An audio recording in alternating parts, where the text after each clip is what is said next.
ជាក្មេងមកពីស្រុកមរស័យម៉ៃគាត់អ្នកលក់បាយគាត់ថាឡូយ៉ាដែលមានកូនជាកវ័យ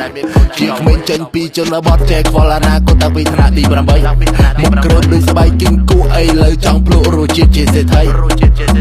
ពេលយកកំណើតរូបឆោមនឹងក៏ឆើតអើកើតមកកំណើតកើតលើដីថ្មីអស់ដើរពី1ម៉ែត្រទៅ100គីឡូម៉ែត្រឆ្លងបានពីខេត្តចូលមកភ្នំពេញថ្មីផ្លុំទៅមកផែតដូចគេឲ្យហេតុភ្លឺដូចខែចែកតាំងពីនៅក្មេងខ្ចីតាំងពីដូចប្រែតហោះដូចរោកែតដូចស្ទាយដូវ៉ាតែមិនដូអូនស្រីថាបងគឺមិនដូអូនទេຕົកចិត្តបងចោលបងមិនដែរងាករេ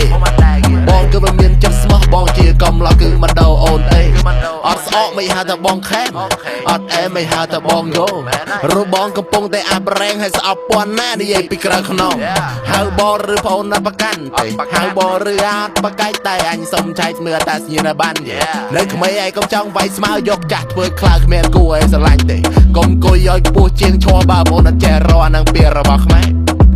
អានឹងហៅថាឆ្កែត្រូវហើយជីវិតគឺមិនទៀងទេពេលខ្លះអូនធ្វើជាកំ pl ាញ់បើអត់ចេញជាកំ pl ាញ់បើជាត្រូវស៊ីកំ pl មែនហើយមានអណ្ដាតយកកំចេះតែកឡោះមានមាត់យកកំចេះតែចំហដៀលគេថាអ្នកក្រក៏ឲ្យបែកជាឈាមជាក្មេងមកពីស្រុកមរស័យម៉ៃគាត់អ្នកលក់បាយគាត់ថាឡូយ៉ាដែលមានកូនជាកវ័យជាក្មេងចេញពីជនបទចែកខ្វល់អនាគតតាំងពីថ្នាក់ទី8មុខក្រើមដូចស្បែកគីងគូអីលើចង់ភ្លក់រសជាតិជាសេដ្ឋី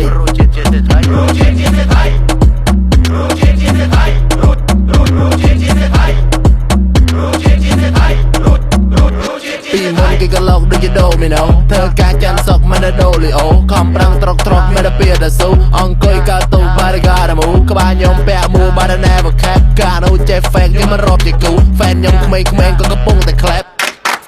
យកខ្ញុំជាគំរូសម្រួលឲ្យវាស្របហើយសម្របឲ្យវាស្រួលកម្មមៈគឺជាអំពើអាណាជាអ្នកធ្វើគឺអានឹងអ្នកទទួលក្មេងខ្លះតែដើរកិច្ចសាលាឥឡូវគេហៅថាទៅគំរូកោបស៊ីលុយតែដុល្លារតែពីដូចតាស៊ីមលូ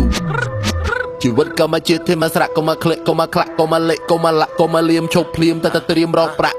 ទៅប្រឹងប្រែងប្រាប់ទៅបញ្ញាប់ទៅបញ្ញាប់រកប្រាក់ចេះຕົកចេះដាក់ទៅកំដេកចាំសាប់ទៅប្រាប់ខ្លួនឯងទៅប្រាប់ខ្លួនឯងក្មេងមកពីស្រុកមរស័យម៉ៃគាត់អ្នកលក់បាយគាត់ថាឡូយ៉ាដែលមានកូនជាកវ័យជាក្មេងចេញពីជនបទចែកខ្វល់អនាគតតាំងពីថ្នាក់ទី8មុខក្រើមដូចស្បែកគីងគូអីលើចង់ភ្លក់រសជាតិជាសេដ្ឋី